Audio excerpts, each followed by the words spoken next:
بسم اللہ الرحمن الرحیم۔ السلام علیکم ورحمۃ اللہ وبرکاتہ۔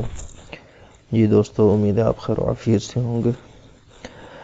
آج کے ہمارے درس کا موضوع ہے قرض اور امانت کا بینکوں میں استعمال، یوز آف قرض اینڈ امانت ان اسلامک بینکس۔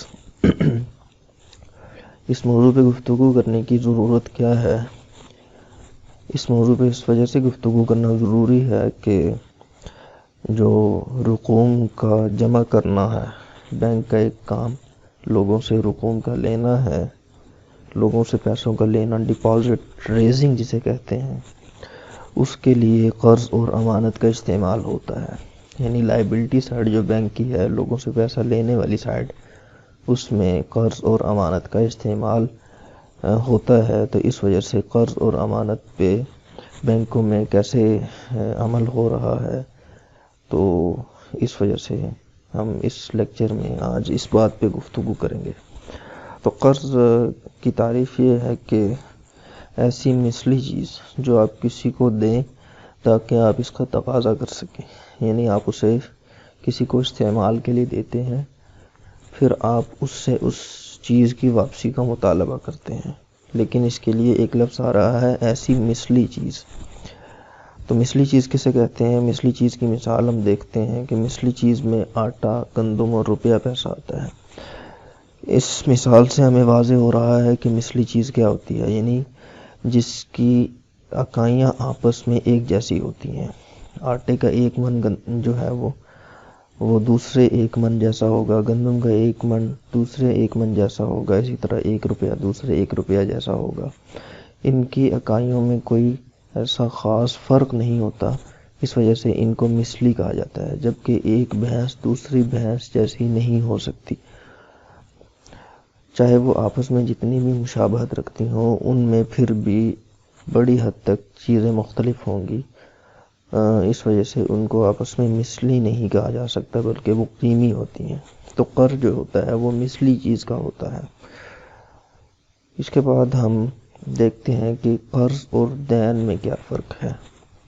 عام طور پہ جو لوگ دین کے لفظ سے کچھ واقف بھی ہیں، ان کو قرض اور دین کے درمیان فرق نہیں معلوم ہوتا، وہ دونوں کو ایک ہی چیز سمجھ رہے ہوتے ہیں۔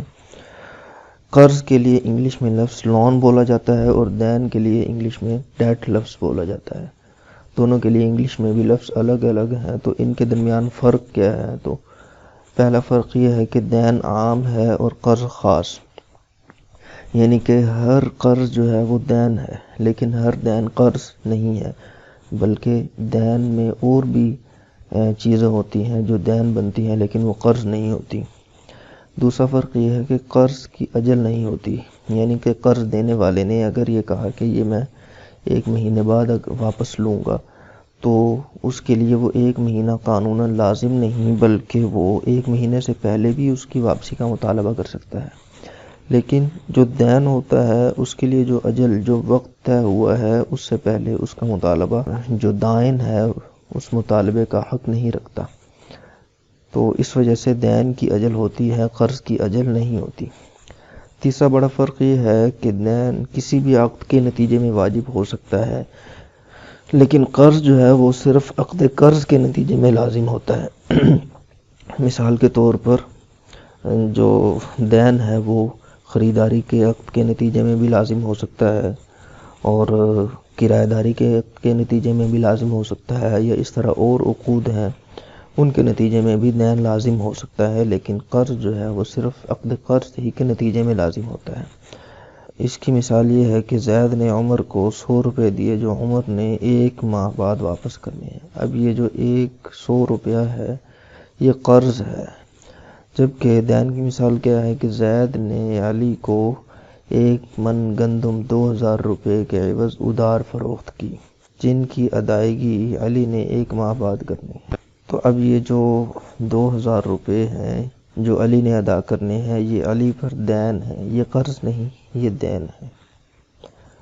اب ہم دیکھتے ہیں کہ قرض کی جو اسلامک بینکنگ میں پیسہ لینے کے لیے جو صورت ہے وہ کیسے ہے، اس کے لیے بینک کرنٹ اکاؤنٹ کھول کر دیتا ہے۔ جب بھی کسی کلائنٹ کو پیسے کی صرف حفاظت کی ضرورت ہوتی ہے تو بینک اس کلائنٹ کے لیے کرنٹ اکاؤنٹ کھول کر دیتا ہے۔ اب یہ کرنٹ اکاؤنٹ کیا ہے؟ کرنٹ اکاؤنٹ میں جو رقم جمع کروائی جاتی ہے وہ قرض ہوتی ہے، اگرچہ اس کو ڈپازٹ کا نام دیا جاتا ہے جس کا معنی امانت ہے، لیکن ہوتا یہ قرض ہے۔ تو اس پر قرض کے احکام نافذ ہوتے ہیں، یعنی کہ بینک اس رقم کو آگے استعمال کر سکتا ہے، اور جب بھی ڈپازیٹر کو وہ رقم واپس چاہیے ہو وہ بینک سے واپس لے سکتا ہے۔ اب جو ڈپازیٹر ہے وہ قرض خواہ ہوتا ہے اور بینک ہوتا ہے مقروض۔ تو اب bank cheque book, A T M وغیرہ اور رقم نکالنے اور جمع کروانے سے متعلق اس کو سروسز فراہم کرتا ہے، اور ان سروسز کی بینک جو ہے وہ اکاؤنٹ ہولڈر سے فیس لیتا ہے۔ اس کے بعد ہم دیکھتے ہیں کہ یہ کرنٹ اکاؤنٹ جس کی بنیاد قرض ہے، اس کے لیے شرائط کیا ہے۔ کرنٹ اکاؤنٹ ہولڈر جو ہے وہ چونکہ وہ مقرض ہوتا ہے، یعنی کہ وہ کریڈیٹر ہوتا ہے، اور بینک اس کا مستقرض ہوتا ہے، اور مقرض اور مستقرض یعنی کہ کریڈیٹر اور ڈیٹر کے درمیان تحفے، تحائف اور دیگر جو مالی مراعات ہیں ان کا تبادلہ نہیں ہوگا، کیونکہ وہ سود کے زمرے میں آتی ہیں۔ دوسرے نمبر پر یہ ہے کہ جو سروسز رقم نکالنے اور جمع کروانے سے متعلق نہ ہوں وہ سروسز بلا عوض بینک نہیں دے سکتا، کیونکہ بلا عوض جو سروسز دے گا وہ بھی مالی مراعات اور اسی طرح تحفے تحائف کی طرح ہو جائیں گی، وہ بھی سود بن جائے گا۔ پھر جو سروسز بلا عوض دی جا سکتی ہیں وہ سروسز وہ ہیں کہ جو کرنٹ اکاؤنٹ ہولڈر کے ساتھ خاص نہیں ہیں بلکہ دیگر اکاؤنٹ جو ہیں وہ ان کو بھی میسر ہیں۔ تو یہ سروسز بینک مقرض کو مقرض ہونے کی بنیاد پہ نہیں دے رہا، بلکہ یہ سروسز عام ہے، یہ مراعات عام ہے، اس وجہ سے یہ دی جا سکتی ہیں۔ پھر جو سروسز بینک عوض کے بدلے میں دے رہا ہے ان کا عوض معقول ہونا اور مارکیٹ ریٹ کے مطابق ہونا ضروری ہے، اس سے بڑھ کر نہ ہو، کیونکہ اگر اس سے بڑھ کر ہوا تو وہ سود بن جائے گا۔ دوستو، اے ٹی ایم اور چیک بک وغیرہ جیسی سہولیات یعنی پیسہ جمع کروانے اور پیسہ لینے کے جو طریقہ کار ہیں، پیسہ لینے کے جو راستے ہیں بینک سے، ان کے اندر بھی کچھ چیزوں کا خیال رکھنا ضروری ہے۔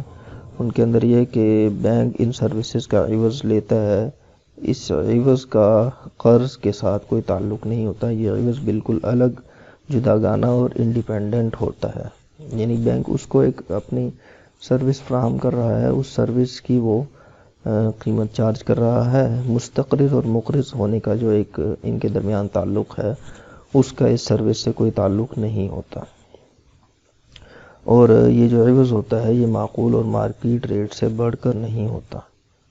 پھر اس عوض کو نکالی اور جمع کروائی جانے والی رقم کے ساتھ مربوط بھی نہیں کیا جا سکتا، یعنی ایسا نہیں ہوگا کہ 50,000 اگر نکلوایا تو اس کی اتنی فیس ہے، 1,00,000 اگر نکلوایا تو اس کی اتنی فیس ہے، بلکہ یہ فیس مستقل الگ ہوگی، اور اس عوض کو نکالی اور جمع کروائی جانے والی رقم کے ساتھ نہیں جوڑا جائے گا، کیونکہ اگر یہ ان کے ساتھ جوڑی گئی تو یہ پھر یہ اس کی الگ جو جداگانہ حیثیت ہے وہ نہیں رہے گی۔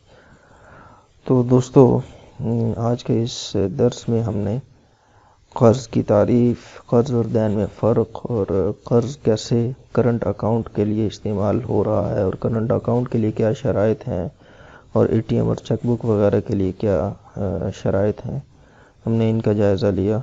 تو اس لیکچر میں اتنا ہی۔